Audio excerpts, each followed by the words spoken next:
दिल्ली में एआईसीसी कार्यालय में गौरव वल्लभ प्रेस कॉन्फ्रेंस कर रहे हैं। आइए आपको सीधे लिए चलते हैं प्रेस कॉन्फ्रेंस में।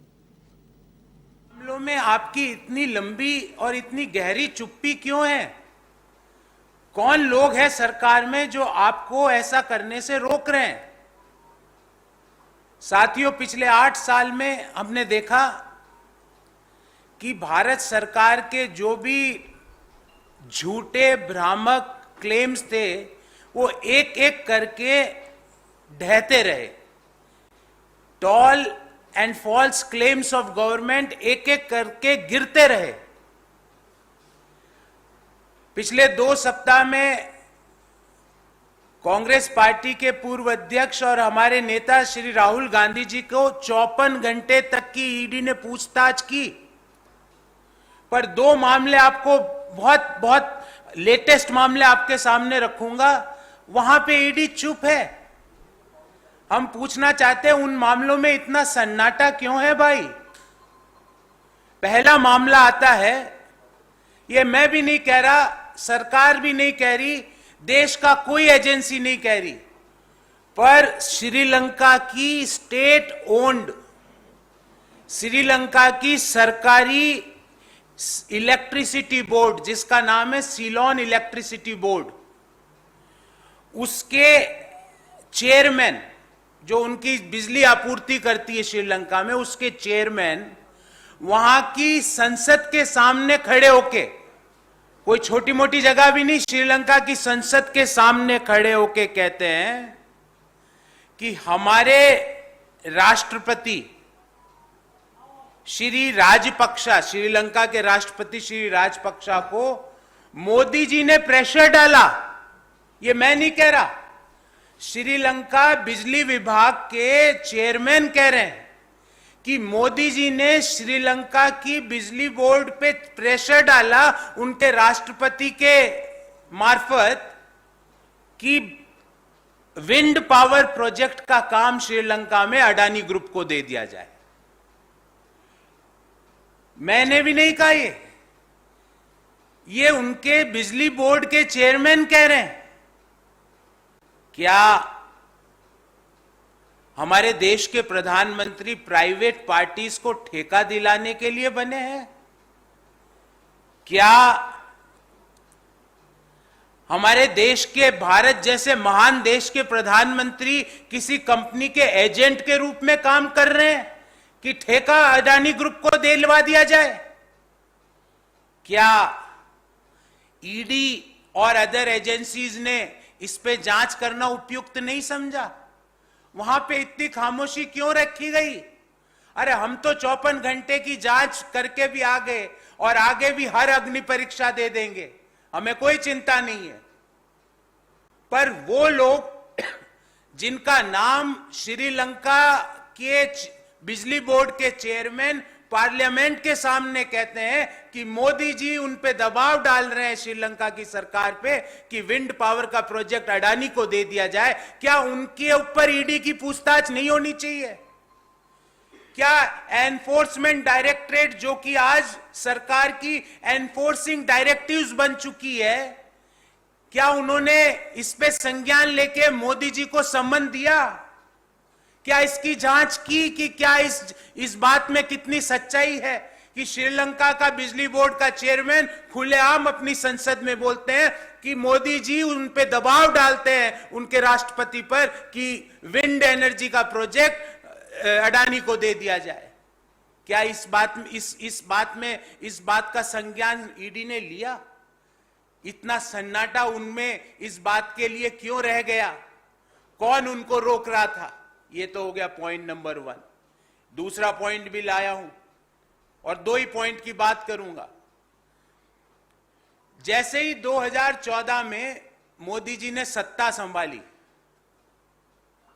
उस 2014 में सत्ता संभालते ही स्टेट बैंक ऑफ इंडिया ने एक ड्राफ्ट एमओयू बनाया और उस ड्राफ्ट एमओयू के तहत $1 बिलियन अर्थात 7,825 करोड़ रुपया, उस एमओयू के तहत स्टेट बैंक ने और दुनिया के सारे बैंकों ने एक कंसोर्शियम बना के अडानी को फंडिंग देने का सोचा।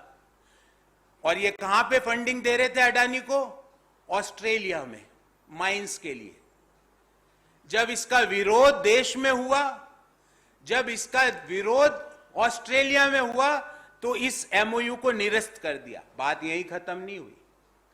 उसके पश्चात 2020 में पुनः स्टेट बैंक ऑफ इंडिया ने 5,000 करोड़ का फंडिंग का proposal Adani Carmichael coal project in Australia, जब इसका भी वहां पे क्लाइमेट एक्टिविस्ट ने विरोध किया, जब इसका भी वहां पे इन्वेस्टर्स लाइक एमुंडी और एक्सा ने विरोध किया, तो स्टेट बैंक ने इसको भी गॉट स्टक। अभी इसका क्या स्थिति है मुझे नहीं पता। सत्ता संभालते ही 7,825 करोड़ का $1 बिलियन का फंडिंग अडानी को ऑस्ट्रेलिया के माइंस में देने का निर्णय किया। एमओयू बनाया स्टेट बैंक ने, विरोध हुआ तो उस एमओयू को वहीं रोक दिया। 2020 में पुनः ऑस्ट्रेलिया की एक कोल माइंस के लिए 5,000 करोड़ की फंडिंग का निर्णय स्टेट बैंक ऑफ इंडिया करती है। जब इसका विरोध वहां के इन्वेस्टर्स करते हैं तो वो डील स्टक हो जाती है। अभी इस डील की क्या स्थिति है हमें नहीं पता। हमारा सवाल है, क्या ईडी ने कभी अडानी को बुला के पूछा कि आप किससे प्रेशर डलवा रहे हो स्टेट बैंक ऑफ इंडिया से लोन लेने के लिए? क्या ईडी ने स्टेट बैंक को बुला के पूछा कि वित्त मंत्रालय में बैठे कौन से मंत्री आपके ऊपर दबाव डाल रहे हैं कि आप अडानी को लोन दो? और ऐसे और भी कई किस्से हैं, लिस्ट बहुत लंबी है। 5-6 इश्यूज आपको जस्ट पासिंग रिमार्क कर रहा हूं।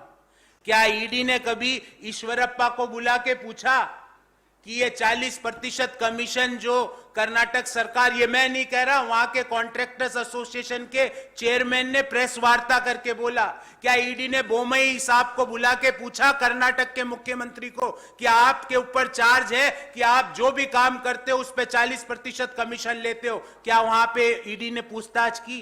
क्या ईडी ने कभी बुला के मध्य प्रदेश के मुख्यमंत्री को पूछा कि व्यापम के घोटाले के दोषी कौन कौन है? क्या ईडी ने कभी गुजरात के मुख्यमंत्री को बुला के पूछा कि कांडला बंदरगाह पे 260 किलो ड्रग, कांडला जो ये बंदरगाह है वहां पे कैसे मिली, वो उसका क्या सोर्स था? क्या ईडी ने कभी हेमंत बिस्व शर्मा को बुला के पूछा कि ये पीपीई किट का घोटाला कैसे हुआ? क्या ईडी ने गोवा सरकार को बुला के पूछा, जब सत्यपाल मलिक ने स्वयं, जो कि गोवा के गवर्नर थे, कहा पब्लिकली कि गोवा सरकार जो भी करती है इस धरती के नीचे उसमें करप्शन है? इतना सन्नाटा वहां ईडी को क्यों आ जाता है? ऐसा उनके ऊपर क्या दबाव है? हम पूछना चाहते हैं 3 सवाल सरकार से। पहला, कि भारत जैसे महान लोकतांत्रिक देश के प्रधानमंत्री एक इंडिविजुअल कंपनी की पैरवी विदेशी सरकार को क्यों कर रहे हैं? इस बात का संज्ञान कौन लेगा? हम पूछना चाहते हैं कि कौन से मंत्री और ब्यूरोक्रेट्स ईडी के ऊपर इस इन्वेस्टिगेशन को नहीं करने का दबाव डालते हैं। हमारा दूसरा प्रश्न है कि क्या ईडी अडानी ग्रुप को बुला के पूछेगा कि आपको 7,825 करोड़ रुपए की $1 बिलियन की फंडिंग का स्टेट बैंक एमओयू साइन करता है और उसको जब चारों तरफ से दबाव आता है तो उसको निरस्त किया जाता है, पुनः 5,000 करोड़ का लोन देने का एक एमओयू वापस बनाता है, फिर जब इन्वेस्टर्स विरोध करते हैं तो उसको वापस कैंसिल करता है?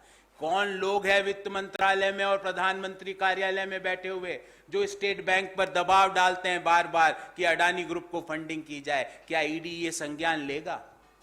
हमारा तीसरा सवाल है कि क्या ईडी की विश्वसनीयता धूमिल नहीं होती है जब ईडी सिर्फ निराधार, बिना तर्क के, बिना सबूत के विपक्षी दलों के नेताओं को सुबह से शाम बुला के रात के 1:30 बजे तक, 12:30, 1-1 बजे तक पूछताछ करता है? क्या उनकी विश्वसनीयता इन केसेस जो मैंने आपके सामने रखे, 2 तो बड़े केस और बाकी स्टेट गवर्नमेंट्स में जो करप्शन का खुलेआम नंगा नाच हो रहा है, क्या उसमें ईडी ने अभी तक कोई भी जांच की? ये हमारे 3 प्रश्न हैं। साथियों, मैं आपके प्रश्न लेने से पहले अंग्रेजी में अपनी बात को ब्रीफली कहूंगा। मैं बता दूं, ED reduced to taking enforced directives from the Modi government. Now, ED doesn't mean enforcement directorate. ED means enforcing directives from the Modi government. All the Modi government's claims have been exposed in last 8 years, whether tall or false. The BJP government has been all about antics and no substance. When its incompetence is showing across all spheres, it has yet again resorted to a cheap tricks. The questioning of Shri Rahul Gandhi ji by the ED over the last few days is a clear case of maligning his reputation and a mere political stunt. All the central agencies have been reduced to pawns in the hands of the government. All these agencies has been queuing up to collect their